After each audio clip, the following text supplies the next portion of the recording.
Fala galera, tudo na paz com vocês, tudo tranquilo? Hoje na nossa dica de língua portuguesa nós vamos falar de um aspecto muito interessante, sobretudo aqui no nosso falar cearense, certo? Para que nós possamos tratar de forma tranquila desse aspecto, nós precisamos fazer algumas discussões de cunho fonológico, né, no que diz respeito à nossa língua portuguesa, certo?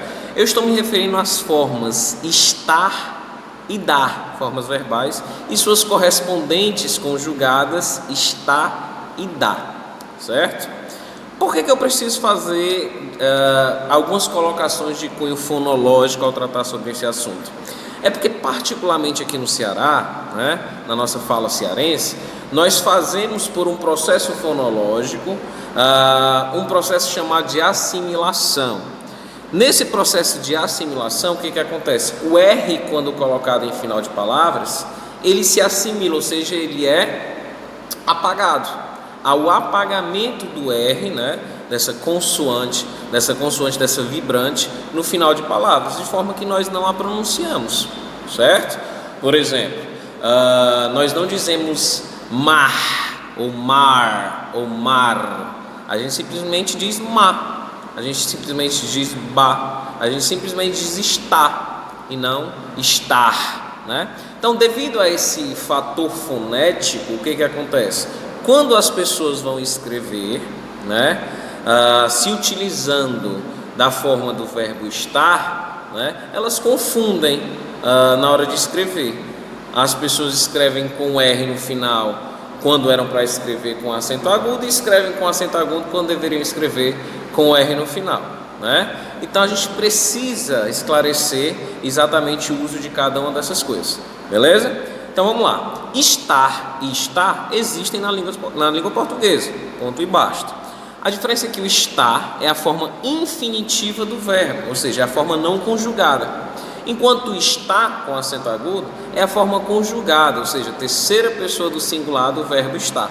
O mesmo equivale para o verbo dar, certo? Nós temos a forma infinitiva, dar, com R no final, e nós temos a terceira pessoa do singular, que é a forma dar com acento agudo, certo?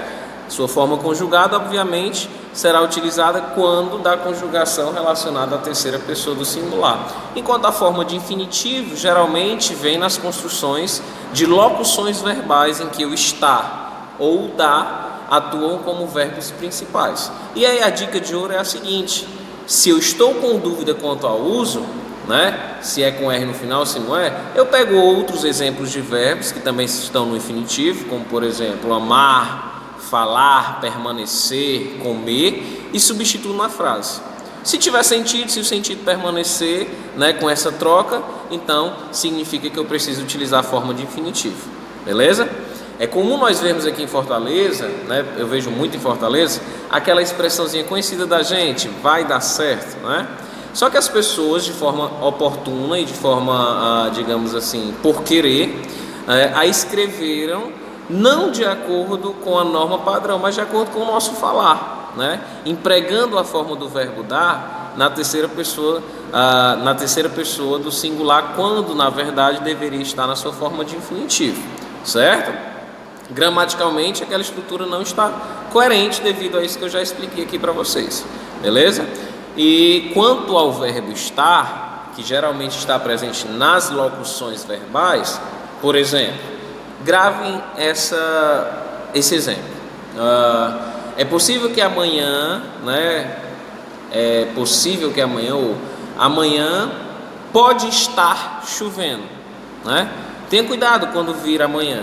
Pode estar chovendo. Então eu tenho aqui uma locução verbal em que eu tenho um verbo auxiliar que está conjugado, que é o pode, e tem o verbo estar que está na sua função de infinitivo, certo?